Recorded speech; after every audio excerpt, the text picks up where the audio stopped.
Hello everyone, welcome back to my channel study bazaar. तो friends, अभी हम लोग फिर से सॉल्व करेंगे आरआरसी ग्रुप डी एग्जाम का प्रीवियस पेपर सॉल्व करेंगे, जैसे कि आप लोगों को दिख रहा होगा।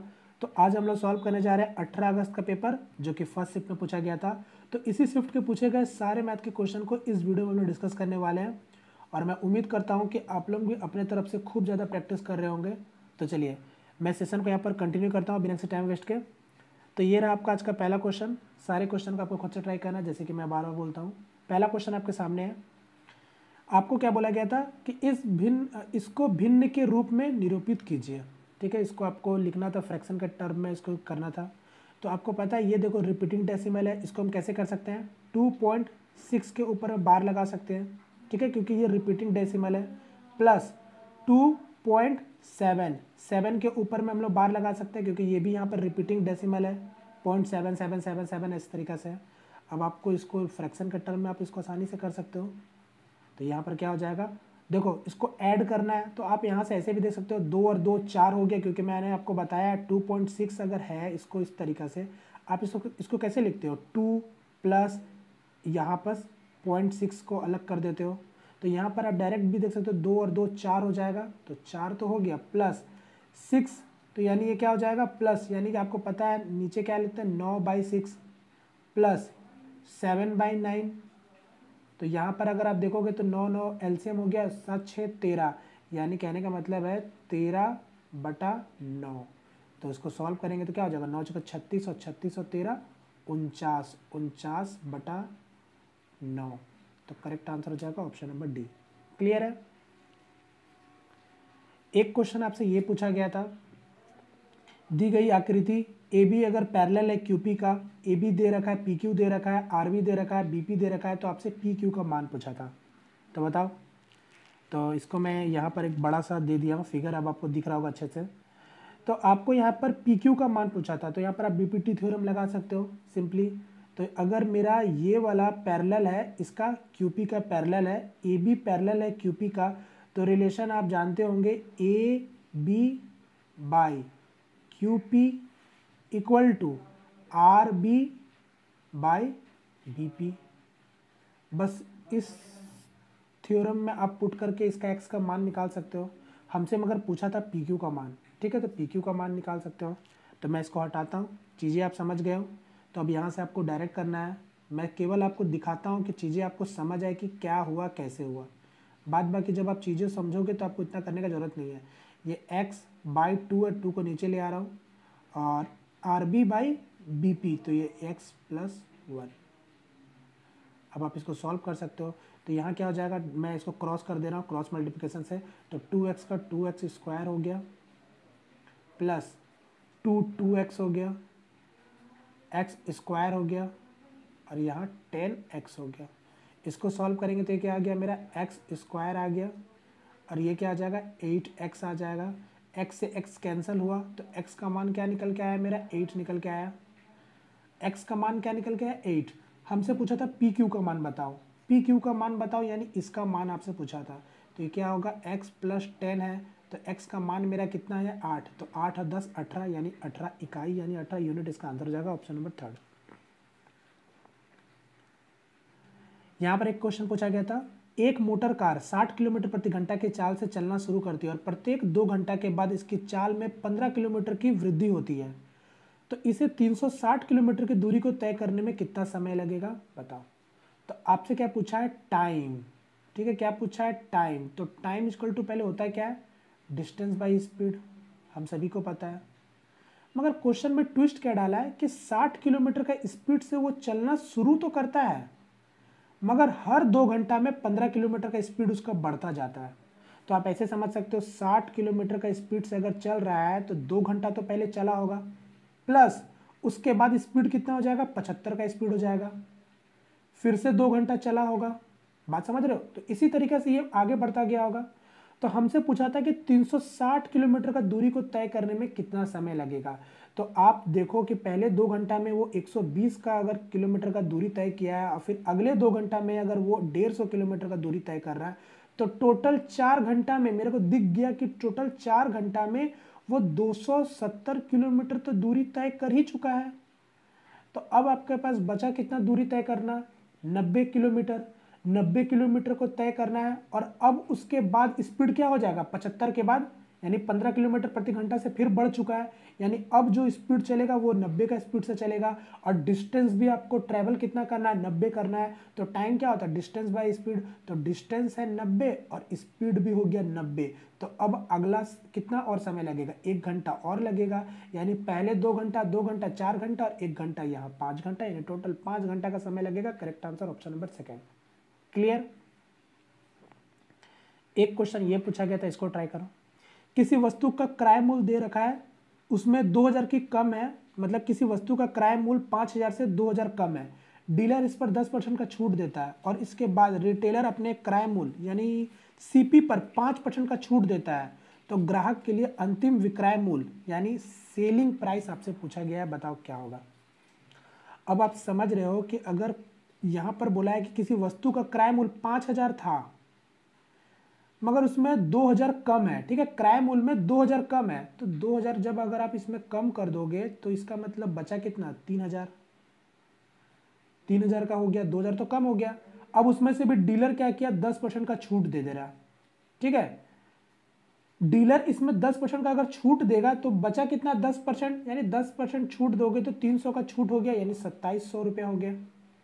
अब उसके बाद रिटेलर अपने क्रय मूल्य यानी सीपी पर 5% का छूट और दे रहा है, यानी आप समझ गए 5% का छूट और मिल रहा है। तो 10% 270 होगा, तो 5% कितना हो जाएगा 135। तो 135 का जब और छूट दोगे तो ये कितना हो जाएगा 10 से 5 जाएगा 5, 9 से 3 जाएगा 6 और यहाँ 6 से 1 जाएगा 5 और ये हो गया 2, यानी 2565 का वो समान अंतिम विक्रय मूल्य होगा, यानी करेक्ट आंसर जाएगा ऑप्शन नंबर डी। एक क्वेश्चन आपसे ये पूछा गया था, अब देखो ये अच्छा क्वेश्चन है। क्या बोला है 10 अभाज्य संख्या के किसी भी समुच्चय का महत्तम संप्रवर्तक क्या होगा। यानी सिंपली क्या बोला है कि कोई भी 10 को प्राइम नंबर, ठीक है, कोई भी 10 को प्राइम नंबर का आपसे एचसीएफ पूछ रहा है, एचसीएफ, ठीक है, यानी हाईएस्ट कॉमन फैक्टर आपसे पूछा है कि कोई भी अगर 10 को प्राइम नंबर अगर है तो उसका एचसीएफ क्या होगा बताओ। तो आपको पता होना चाहिए को प्राइम नंबर, यानी आप तो जानते हो प्राइम नंबर यानी अभाज्य संख्या जिसका फैक्टर या तो वही नंबर होता है या फिर 1 होता है, जानते हो। अब आपको यहाँ पर क्वेश्चन में चाहे 10 कोई अभाज्य संख्या बोले, चाहे 15 बोले, चाहे 100 बोले, चाहे 1 नंबर या 2 नंबर बोले, या जितना भी को प्राइम नंबर, उसका एचसीएफ ऑलवेज क्या होता है 1 ही होता है, आप जानते हो। जैसे अभी मैंने आपको बताया कि कोई भी को प्राइम अगर नंबर है, जैसे सपोज दैट एग्जांपल मैं बता रहा हूँ, जैसे कि कोई भी को प्राइम नंबर जैसे 2 और 3 हो गया, 5 हो गया, ये सभी क्या है अभाज्य संख्या हो गया, ठीक है। आप जानते हो इसका फैक्टर क्या हो सकता है, या तो 1 होगा या तो 2 होगा, इसका भी या तो फैक्टर 1 होगा या तो 3 होगा, इसका भी या तो 1 होगा या तो 5 होगा। तो इसका एचसीएफ ही तो पूछा है ना, चाहे 3 संख्या की बात करो चाहे 10 या 100, तो एचसीएफ क्या दिख रहा है आपको 1 ही होगा। तो सीधा सीधा आंसर क्या हो जाएगा 1, ऑप्शन नंबर फर्स्ट। चलिए नेक्स्ट क्वेश्चन, एक क्वेश्चन यहाँ से आपसे पूछा गया था ये वाला।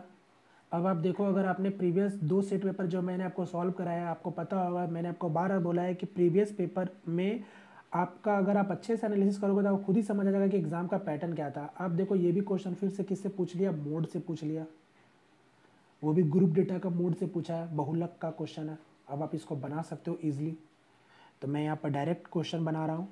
तो परिवार में सदस्यों की संख्या दे रखा है, परिवार की संख्या दे रखा है। तो सबसे पहले आप देखोगे यहाँ पर टेबल अच्छा से अरेंज है, आपको यहाँ पर बना के दे चुका है। आपको डायरेक्ट फार्मूला पता होना चाहिए, तो मोड का फार्मूला होता है क्या है, तो मैं यहाँ लिख देता हूँ, ये हो गया lower limit plus frequency f1 minus f0, क्योंकि फार्मूला नहीं पता होगा तो फिर तो आपसे बनेगा नहीं, ये 0 हो जाएगा और माइनस f2 इंटू हाइट, ठीक है, ये f2 है f2। अब उम्मीद करता हूँ ये सब चीज़ आपको पता होगा। जैसे कि सबसे पहले हम लोग पहले क्या करते हैं मॉडल क्लास को ढूंढते हैं, तो सबसे ज़्यादा मॉडल क्लास यानी परिवार की संख्या सबसे ज़्यादा किस में है, तो आपको दिख रहा होगा इसमें है, यानी ये हो गया इसका मॉडल क्लास। मॉडल क्लास हो गया, मैं फार्मूला में डायरेक्ट पुट कर रहा हूँ, तो ये हो गया मॉडल क्लास। मॉडल क्लास में लोअर लिमिट क्या है, देखो 6 है लोअर लिमिट, यानी 6 हो गया लोअर लिमिट प्लस अब F1 क्या होता है, फ्रीक्वेंसी, उसी मॉडल क्लास का फ्रीक्वेंसी, तो उसी मॉडल क्लास का फ्रीक्वेंसी क्या हो जाएगा 12 माइनस F0, तो क्या होता है प्रीसीडिंग क्लास का फ्रीक्वेंसी, यानी प्रीसीडिंग मॉडल क्लास का फ्रीक्वेंसी, यानी इससे पिछला वाला मॉडल क्लास कौन सा होगा 4 और 6 वाला, तो इसका इसी को हम लोग क्या बोलते हैं, ये F0 हो गया, यानी ये क्या आ जाएगा मेरा 8 आ जाएगा बाई 2F1, यानी 12 2 24 हो गया आपका 24 माइनस F0 यानी प्रीसीडिंग मॉडल क्लास का फ्रीक्वेंसी यानी 8 हो गया माइनस F2 क्या होता है, ये इसके बाद वाला सक्सीड यानी जो इसके बाद वाला मॉडल क्लास का फ्रीक्वेंसी, यानी ये क्या है 6 है, तो ये हो गया 6, यही तो होता है। और हाइट क्या था, तो हाइट है दो दो का, हाइट आपको डिफरेंस दिख रहा होगा क्योंकि मॉडल क्लास में अंतर कितना कितना का दो दो का है, 2 से 4 4 से 6, तो ये हो गया 2। अब इसको सॉल्व कर लो, आपका आंसर आ जाएगा।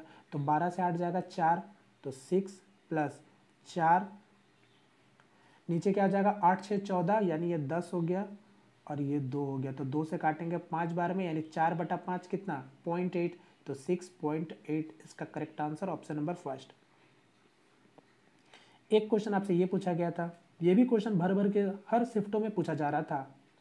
यहाँ पर बोला यदि a और b किसी समीकरण का मूल है तो x के पदों में वह द्विघात समीकरण ज्ञात कीजिए जिसका मूल अगर ये होगा, तो यानी आपको क्वाड्रेटिक इक्वेशन बताना था जिसका मूल अगर ये है, यानी मूल क्या है 1/a + 1/b और ab। तो सबसे पहले आप मूल निकालोगे इस समीकरण का, x² + x - 2 = 0। अब आपको इसका मूल निकालना होगा, तो आप जानते हो इजीली मूल निकाल सकते हो। अगर ये 2 है और प्लस है बीच में, तो किस तरीके से होगा, तो +2 -1, क्योंकि 2 का गुना 1 से होगा तो 2 ही होगा। अब यहाँ पॉजिटिव में आना चाहिए था, +2 में से -1 जाएगा तो क्या होगा 2 ही, +1 बचेगा। समझ गए, यानी आपका इसका मूल क्या हो जाएगा, तो चेंज हो जाएगा साइन, यानी -2 और +1। मैं बताना चाहता हूँ इसका दो जो मूल आएगा, यानी ए और बी जिसको बोला गया, यानी ए क्या आ जाएगा -2 और बी क्या हो जाएगा +1, ये इसका मूल हो गया। ये चीज़ आपको पता होना चाहिए, तो मैं इसको हटा रहा हूँ। तो ए क्या निकल के आ गया मेरा -2 और बी निकल के आ गया 1। बट मेरा क्वेश्चन यहाँ खत्म नहीं हो रहा, क्वेश्चन बोला है कि वह द्विघात समीकरण ज्ञात कीजिए जिसका मूल अगर ये है। तो मूल अगर ये है तो इसको पहले आप सॉल्व कर लो, यानी क्या है 1 -2 + 1, ये हो गया पहला मूल। तो इसको जब आप सॉल्व करोगे तो क्या आएगा 1/2। क्लियर है, ये मूल ये हो गया एक ठो, और एक ठो हो गया ए बी। तो ए बी क्या हो जाएगा, तो -2 और इंटू 1, तो ये हो गया -2, यानी दूसरा मूल ये निकल के आ गया मेरा। बोलो क्लियर है सभी को। अब आपको पता है 2 मूल दे दिया तो आप द्विघात समीकरण नहीं बता दोगे क्या होगा, तो बस बता दो। आप ऐसे भी जैसे चाहो वैसा बनाओ, ठीक है। यहाँ से आपको फॉर्मूला अगर आपको पता है तो फॉर्मूला बनाओ, वरना अगर आपको बनाना है बनाओ। जैसे कि अगर पता है अगर ये 2 मूल है तो इसका मतलब x - 1/2 होगा एक, और यहाँ पर क्या हो जाएगा x + 2 = 0। तभी तो भाई ये 2 मूल आएगा ना निकल के ऐसा, तो आप इसको सॉल्व करोगे तो आपका आंसर आ जाएगा। तो करेक्ट आंसर यहाँ पर हो जाएगा ऑप्शन नंबर सेकेंड। कर सकते हो यहाँ से, और नहीं तो यहाँ से अगर आपको ऐसे नहीं करना है तो इसको मैं हटा रहा हूँ। फॉर्मूला भी एक होता है, क्या होता है x² - सम ऑफ रूट, ठीक है, यानी मूलों का योग।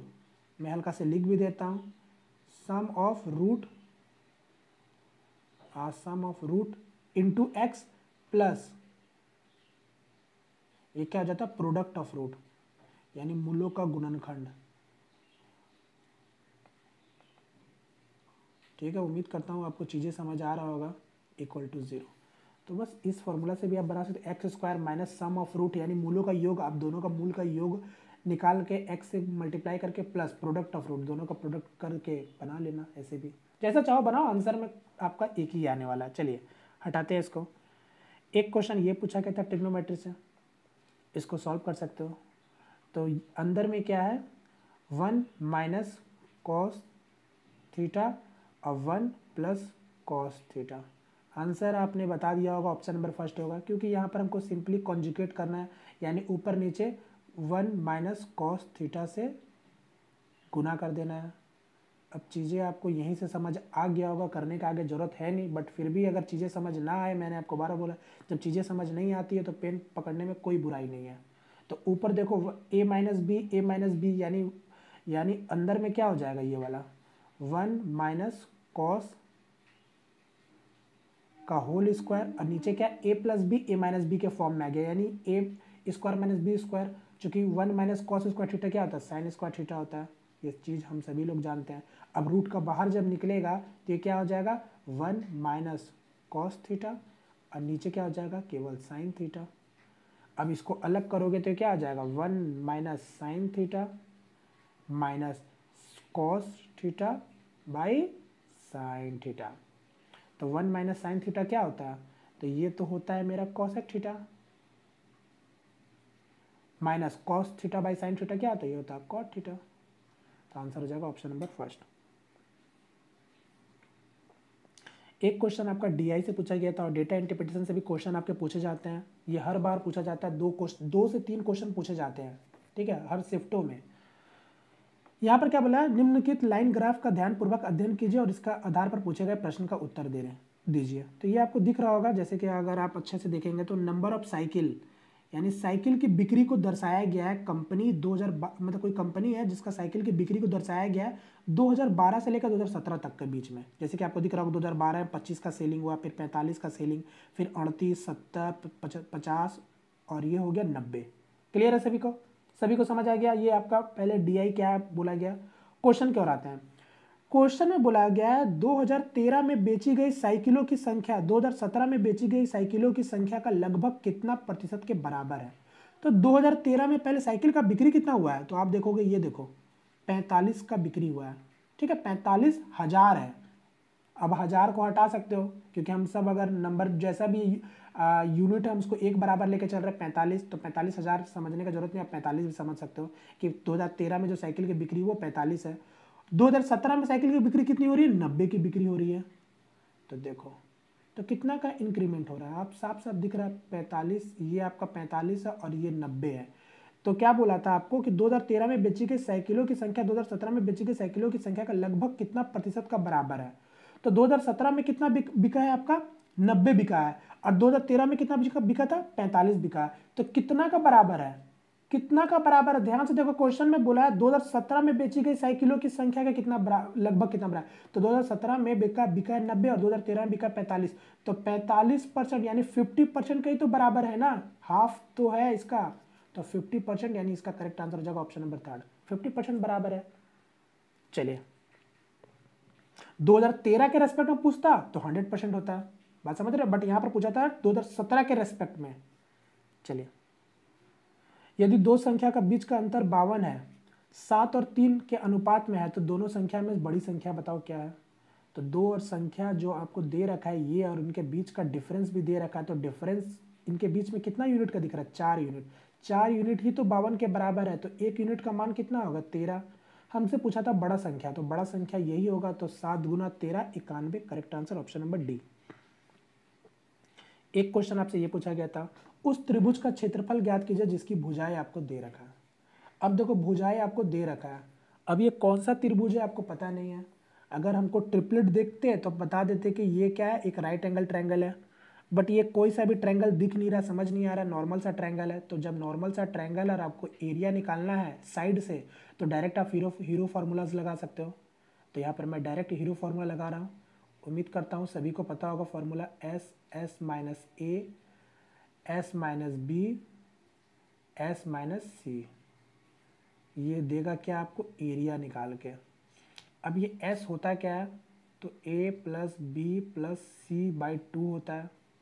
अब ये ए बी सी क्या है, ये ए हो गया, ये बी हो गया, ये सी हो गया, बात खत्म। तो जोड़ लेते हैं डायरेक्ट, 16, 14, 20, 30, 30 और 42, यानी 42 का आधा 21।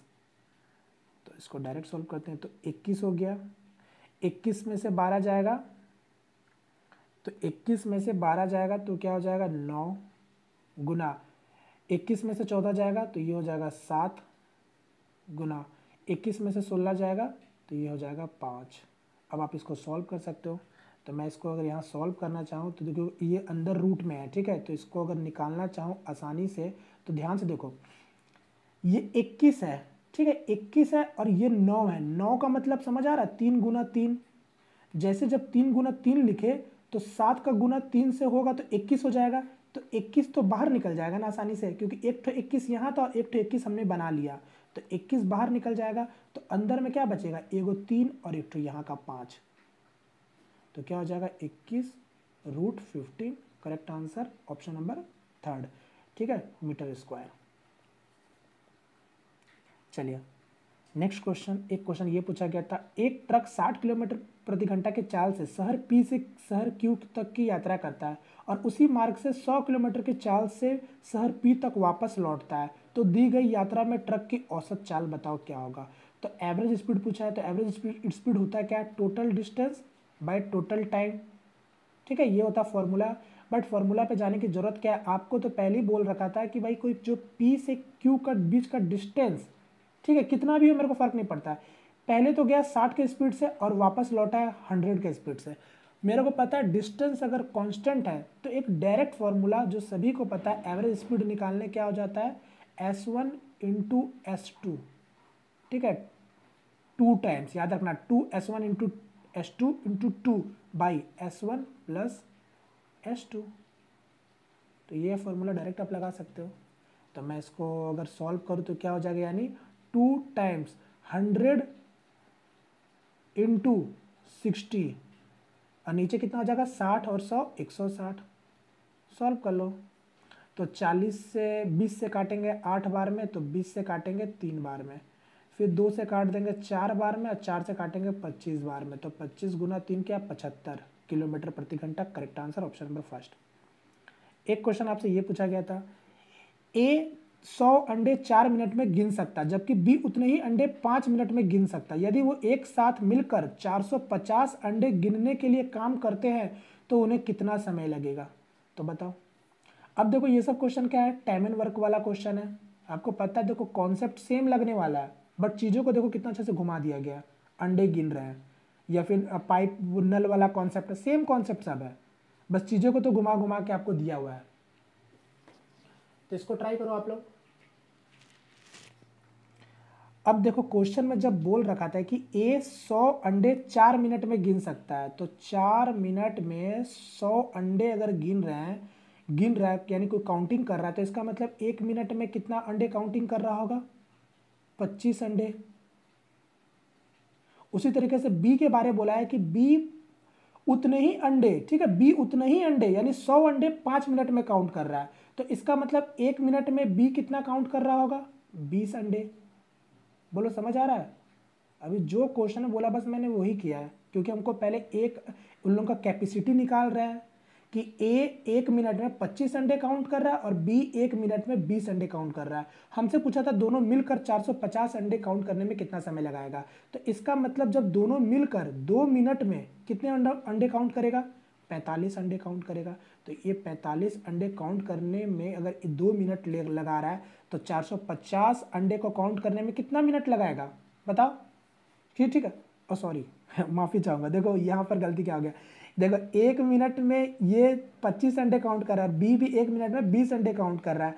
तो भाई मैंने कैसे लिख दिया, वही वाला चीज़ मैंने कर दिया कि एक आंख से 1 किलोमीटर दिख रहा है तो दूसरे आंख से कितना किलोमीटर दिखेगा, तो 2 किलोमीटर थोड़ी दिखेगा, 1 ही किलोमीटर दिखेगा।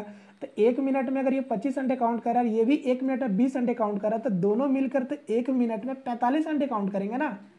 बात समझ रहे हो। मैंने क्या किया, 1 मिनट 1 मिनट दोनों को जोड़ दिया।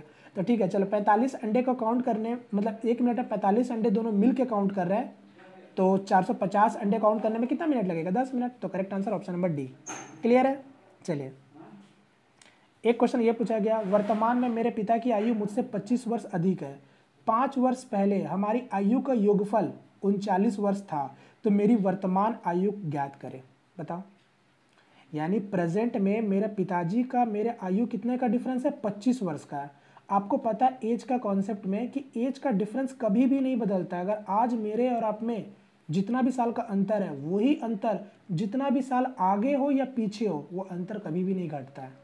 बात समझ रहे हो। तो यहाँ पर जब आप समझ गए कि एक फादर और एक बेटे यानी सन के बीच में डिफरेंस है 25 साल का, यही चीज़ यहाँ पर आपको बस देखना था। अब आपसे बोला 5 वर्ष पहले उनकी आयु का योगफल है 39, तो आपको पता है अंतर कितना था 25 का। तो अगर 25 साल इस 39 साल में घटा दोगे तो बचेगा 14, 14 को आधा आधा बांट देंगे यानी 7 और 7 और 25 तो ज़्यादा था ही, यानी आप समझ गए, यानी 25 और 7 कितना हो गया 32, यानी फादर उस वक्त थे 32 साल के और बेटा था उस वक्त आपका 7 साल का, क्योंकि डिफरेंस तो मेरा 25 साल का होना चाहिए था। बात समझ रहे हो, इसीलिए मैंने 25 को आधा किया, हटाकर फिर आधा आधा दोनों में बांट दिया। तो हमसे क्वेश्चन ने पूछा था मेरी वर्तमान आयु बताओ, तो ये वर्तमान आयु सन का पूछा है, तो यानी अगर बेटे का उस वक्त 7 साल था तो अभी 5 साल आप आगे बढ़ाओ क्योंकि प्रेजेंट में लेके आओ, तो 12 हो जाएगा। Correct answer option number second. एक क्वेश्चन आपसे ये पूछा गया था, एक टेलीविजन की कीमत एक प्रिंटर की कीमत से 35,000 कम है, यदि प्रिंटर की कीमत टेलीविजन की कीमत से दोगुनी है तो टेलीविजन का कीमत बताओ क्या होगा। अब क्वेश्चन में पहले बोल रखा है कि टेलीविजन की कीमत प्रिंटर की कीमत से 35,000 कम है, यानी P फॉर प्रिंटर और T फॉर टेलीविजन, दोनों के बीच में डिफरेंस कितना है 35,000 का है। साथ में एक हिंट्स हमको ये भी दे दिया है कि प्रिंटर का प्राइस टेलीविजन के प्राइस का दोगुना है, यानी इनके बीच में रेशियो कितना है 2:1 का है। तो बस डिफरेंस आपको पता है, दोनों के बीच में डिफरेंस 1 यूनिट का और 1 यूनिट का मान ही 35,000 के बराबर है, तो बात खत्म। हमसे पूछा टेलीविजन का दाम बताओ, तो 1 यूनिट का डिफरेंस था 35,000 और टेलीविजन का दाम यानी 1 यूनिट, यानी आंसर क्या आ जाएगा 35,000। तो प्रिंटर का दाम कितना आ जाएगा 70,000। तो correct answer option number second. एक क्वेश्चन आपसे ये पूछा था, इसको सिंप्लीफाई करना था, तो सिंप्लीफाई कर सकते हो 486/2। हमको पॉइंट देखना तभी है, पहले नंबर देखो, नंबर आपको समझ आएगा क्या होगा 243। अब नीचे देखो, ये ऊपर यहाँ देखो क्या है, पॉइंट के बाद 4 डिजिट है, पॉइंट के बाद 3 डिजिट है, यानी पॉइंट यहाँ एक लगा दो बस, तो आंसर हो जाएगा ऑप्शन नंबर क्या फर्स्ट।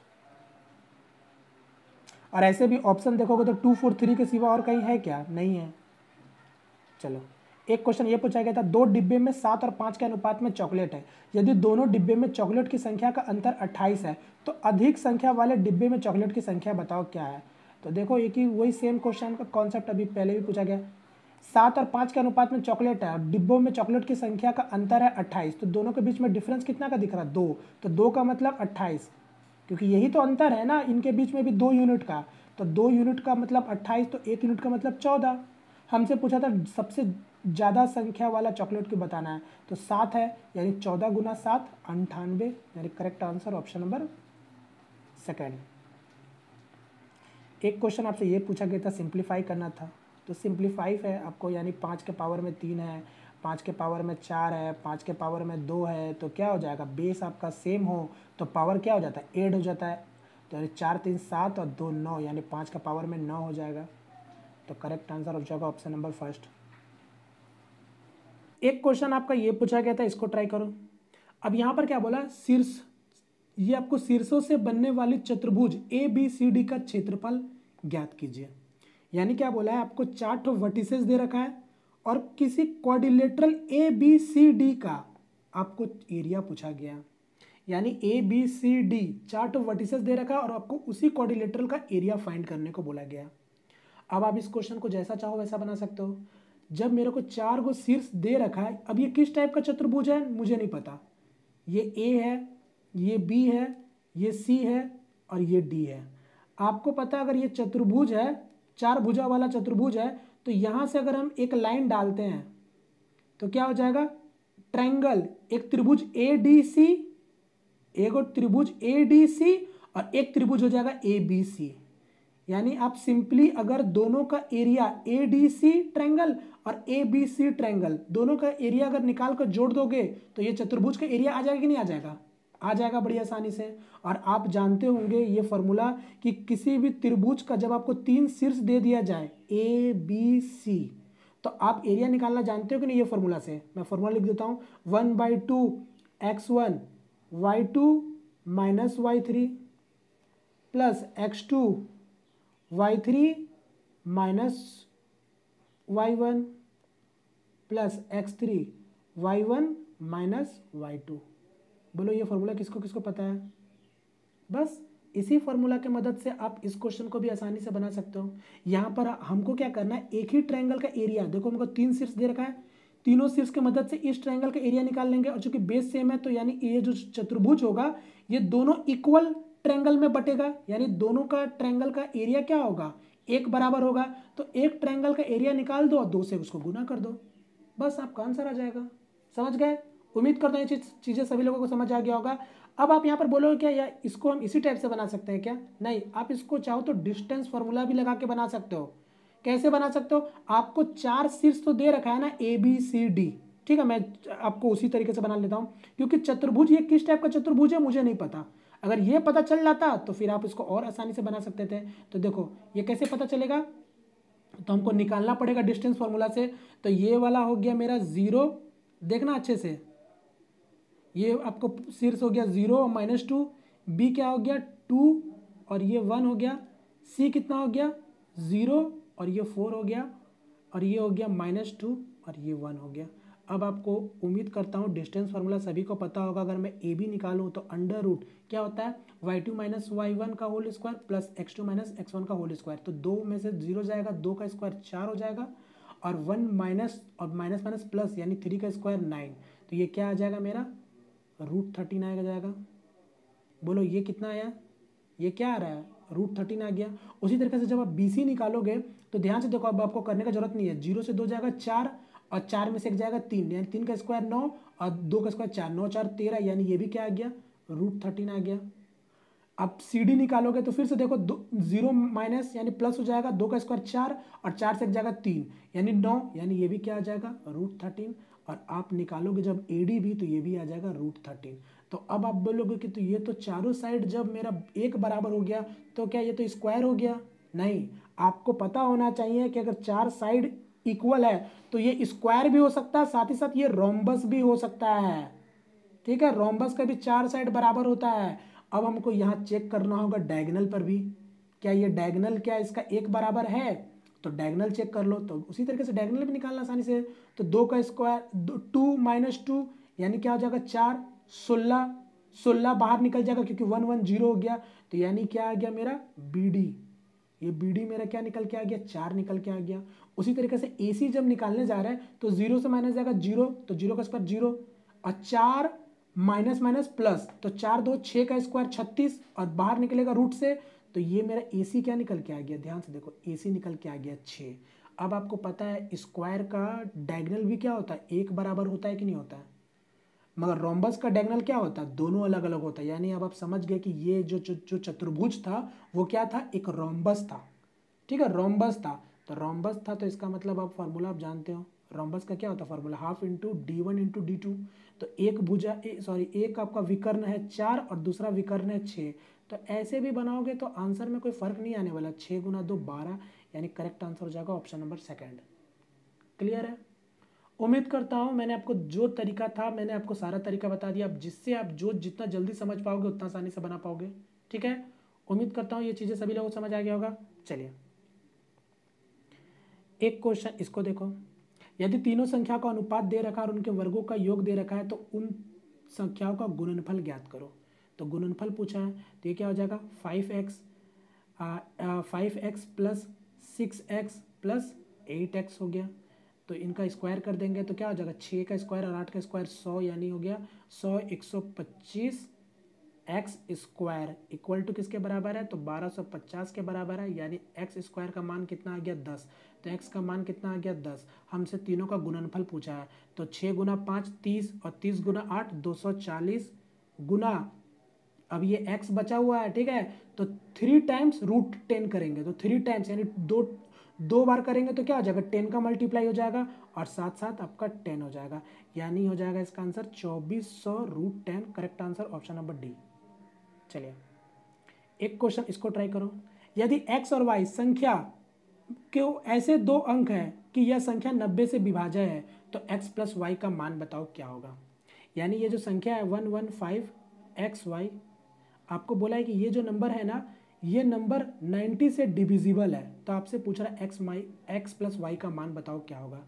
तो मैंने आपको कई बार बताया और आपको पता भी होगा कि जब ये संख्या अगर 90 से डिविजिबल है, यानी अगर ये 90 से डिवाइड हो रहा है तो 90 के जितने भी गुणनखंड होंगे यानी जितने भी फैक्टर होंगे वो इससे भी डिवाइड होगा, मतलब इसके सभी गुणनखंड से ये नंबर डिवाइड होगा कि नहीं होगा, होगा। तो इसका एक गुणनखंड 9 और एक गुणनखंड 10 दिख रहा है, क्योंकि हमको एक्स वाई का मान निकालना है। तो यानी इसका मतलब ये जो नंबर है ये 10 से डिवाइड होगा। और 10 का डिविजिबिलिटी रूल आप जानते हो, 10 यानी जिस संख्या के इकाई अंक में 0 हो, अगर आप उसका डिविजिबिलिटी रूल खोज रहे हो तो इसका मतलब जो भी नंबर होगा उसका इकाई अंक में 0 ही होना चाहिए। बात समझ रहे हो? अगर ये नंबर 10 से डिविजिबल है तो इसका मतलब y का वैल्यू क्या होगा, 0 ही हो सकता है और कुछ नहीं हो सकता, क्योंकि ये नंबर अगर 10 से डिविजिबल है तो आप समझ गए, यानी y का वैल्यू निकल के आ गया। अब x का वैल्यू रहना अब रह गया निकालना। अब आपको पता है अगर ये संख्या अगर 10 से डिविजिबल था तो ये संख्या साथ ही साथ 9 से भी डिविजिबल है, और 9 का डिविजिबिलिटी रूल आप जानते हो, सभी संख्याओं को जोड़ेंगे, जो सभी संख्याओं को जोड़ेंगे और वो संख्या क्या होना चाहिए, 9 से डिविजिबल होना चाहिए। तो आप जोड़ो, 1 1 2 और 2 और 5 7, यानी 7 और 0 7 ही हो गया। तो 7 में 2 जोड़ेंगे तो ये क्या हो जाएगा 9, जो कि 9 9 से डिवाइड हो जाएगा।